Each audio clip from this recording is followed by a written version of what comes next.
कारोबार की दुनिया से खबर यह है कि इंटरबैंक में डॉलर 89 पैसे सस्ता हुआ है। 175 रुपये 52 पैसे पर बंद हुआ। ओपन मार्केट में डॉलर की कदर में 70 पैसे कमी हुई है।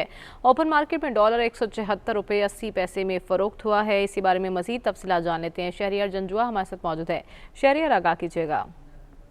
देखिए, IMF ने अप्रूव कर दिया है कि पाकिस्तान को 1 अरब डॉलर जो है वो कर्ज की पहली किस्त की सूरत में मिलेंगे, तो जिसकी वजह से हमारी जो फॉरेक्स मार्केट है उसमें बतदरीज कमी देखी जा रही है डॉलर की कदर में। डॉलर इस हफ्ते मुसलसल कम होता गया है। आज भी 79 पैसे उसमें कमी हुई है। 175 रुपये 52 पैसे का इंटरबैंक मार्केट में हो गया है, जबकि ओपन मार्केट में 70 पैसे कमी से 176 रुपये 80 पैसे का हो गया है।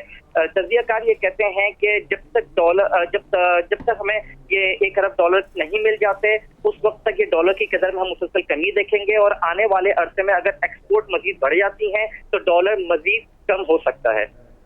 बहुत शुक्रिया शहरियार, आपने अपडेट किया।